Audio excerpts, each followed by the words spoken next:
Hello friends, welcome to my blog. तो दोस्तों, आज हमारे गांव का रामलीला का दूसरा भाग है और आज हम आपको दिखाएंगे रावण तप। तो आइए रामलीला देखिए और एंजॉय करिए।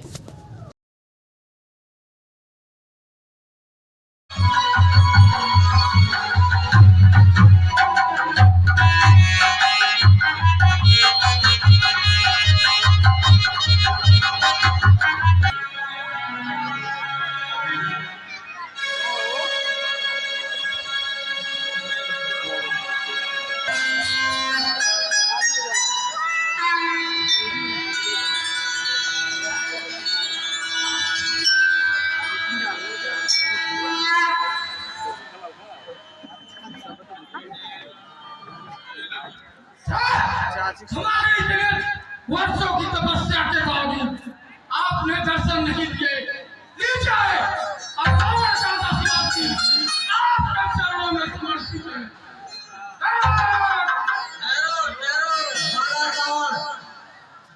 आपके तीनों भाइयों के तपस्या से मैं प्रसन्न हूँ। जो बात चाहिए मांग लीजिए।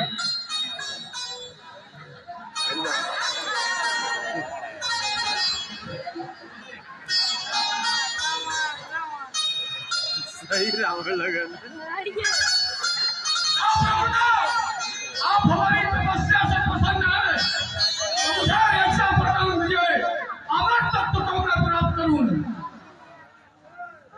वरदान तो मैं दूंगा आपको, लेकिन वरदान का भी एक नियम होता है। जो पृथ्वी लोक पे जन्म लेता है उसका मरण भी तय होता है। इसलिए मैं अमर होने का वरदान तो नहीं दे सकता। दूसरा वरदान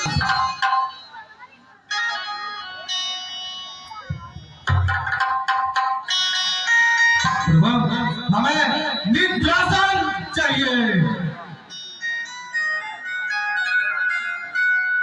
गलती हो गई, क्षमा।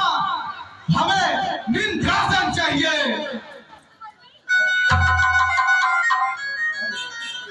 मैं बात तो दे चुका हूँ, उसमें वापसी तो नहीं होगा। हाँ, ये तो अनर्थ है, धोखाधड़ी है। अगर मैं दुनिया नहीं देखेगा तो रहेगा कैसे? इसका कोई तो निचोड़ होगा आपके पास। यथार्थ से पुलिस पे अमल करिए, अपना विचार करिए। मैं कुंभकर्ण का जीवन तो व्यर्थ नहीं होने दूंगा। इसलिए मैं बात देता हूँ, 6 मास सोओगे, एक दिन अन्न भोजन के लिए जागोगे।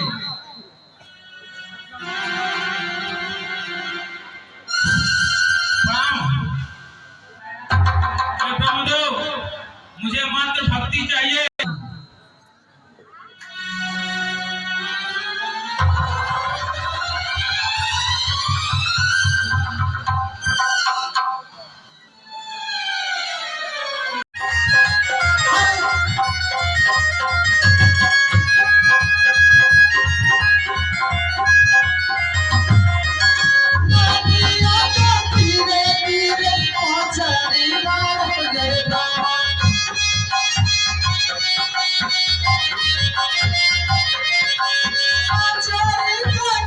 इसके लिए मदिरा की व्यवस्था करो।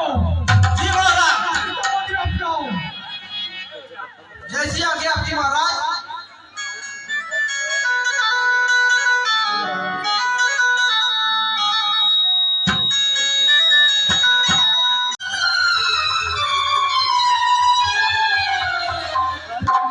महाराज की जय हो।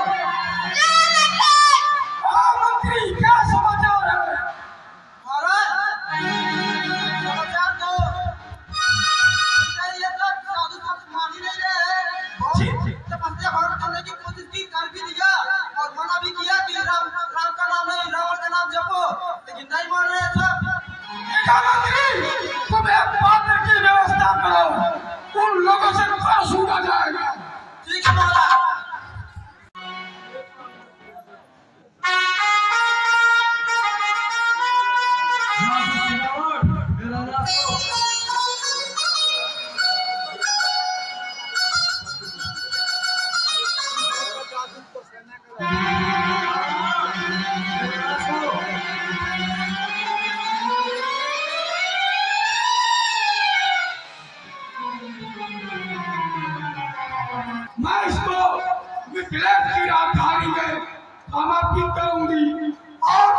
जहां भी है समाप्ति को का हुआ भूल अकाल होगा।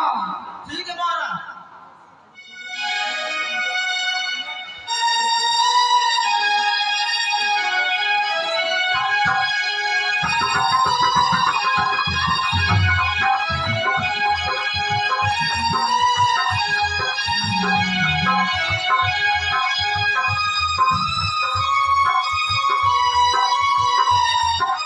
क्या कारण है? मैं गए रावण कुंभकर्ण के अत्याचार से अकुला गई हूँ, घबरा गई हूँ। अब मैं रसातल को जा रही हूँ।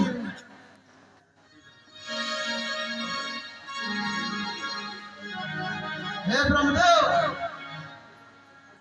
रावण का क्या उपाय है? आप तो सुझाव दें।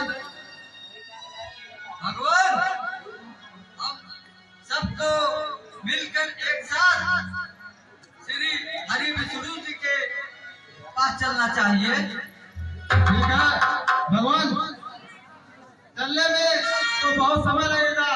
चलिए हम यहीं से उनका ध्यान करते हैं। महाराज तो हमें क्षमा करिएगा, क्योंकि मैं क्षमा की पात्र हूँ।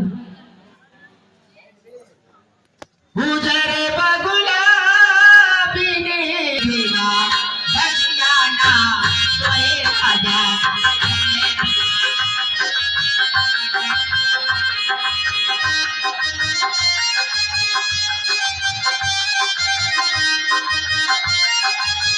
सोए राजा सोए बिना सोए राजा सोए बिना बसियाना। भजना नंदी ने जो मुझे ये भजन सुनाई है, मेरे कलेजे को छेद छेद कर दिया है। आते हैं तो मेरे तरफ से मुख फेर लेती है। कहते हैं ये महाराज है, पर आज तक ये निर्वंशी थी। जब भी इंद्र के दरबार में सभा लगती है, वहां सभी का आगमन होता है, मैं भी वहां जाता। जिस सिंहासन पे सारे राजा बैठते थे और जिस सिंहासन पर मैं बैठता था, इंद्र उसे मैं नहीं समझ पाता था कि क्या कारण है कि देवराज इंद्र ये सिंहासन भुलवा देता है। मुझे कहते हैं कि इनके कल कोई संताप नहीं है, इनका मुख भी दे। लेकिन आज मेरा दिल कहता है कि मैं गुरु आश्रम चलूं और गुरु जी से मैं अपने दिल की बातें कहूं। जब जब इस रंग खानदान है गुरुदेव, आज महाराज ये दशरथ आपके चरणों से गिर करके कुछ मांगने आया है। वो क्या राजा, आप बहुत चिंतित दिखाई दे रहे हैं। गुरुदेव, गुरुदेव, मेरे बातों को जरा गौर से सुनिएगा। गुरुदेव, कर चुका विवाह तीन, कर चुका विवाह तीन, उसका फल अभी मिला नहीं है। चौथा फल आने वाला, हृदय कमल अभी खिला नहीं।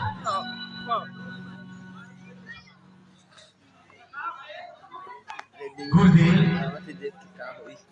क्या कारण है जो अब तक प्रभु वधेरा है, मैं निर्बल सा होता जाता हूँ, वो प्रबल दुख में घिरा है। वह तरुण ही क्या तरुण है जिसमें फल उत्पन्न हो, वो जलधर ही क्या जलधर है जो जल ही से सब उत्पन्न हो। गुरुदेव, उपाय ऐसा करें जिससे ये मन प्रफुल्लित हो जाए। कम से कम, ज्यादा नहीं गुरुदेव, कम से कम एक ही पुत्र हो, रघुवंश बढ़े अपना। गुरुदेव, कम से कम एक ही पुत्र हो, रघुवंश बढ़े अपना। पुत्रों को दर्पण पहुंचे, आगे को नाम चले अपना। आता है मुर्दे को जिंदा जलाता है, चिंता जीते जी को खाता है। हो जाए कुपुत्र कहीं तो गृह को शमशान बनाता है। राजेंद्र यह व्यर्थ विचार है कि कब बेटा वंश चलाता है। अब तक सभी महानुभावों ने अपना यश अपने आप कमाया है, क्या ध्रुव प्रहलाद आदि के पुत्रों ने नाम कमाया है? हे गुरुदेव, अब तो आप ही के चरणों में मेरा सब कुछ न्योछावर है। हे गुरुदेव, ये रघुखंडान का लाज आप ही के होंगे। ठीक है राजन, अच्छा यह दुख दमन करो।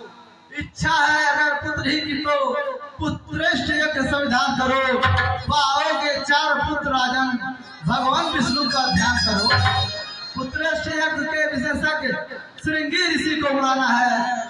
वे तुम्हारे पुत्रेष्ठ यज्ञ के विशेषज्ञ हैं, उनको गुरु बनाना है। जैसी आज्ञा गुरुदेव महाराज। जो मुनिनाथ थे वशिष्ठ विद्यारव, अर्थात ये राजन, आज आपका कार्य सिद्ध हुआ। आप यह हवले यथा उचित अनुसार अपने तीनों रानियों में बांट दीजिएगा। आपके घर 4 पुत्र की प्राप्ति होगी।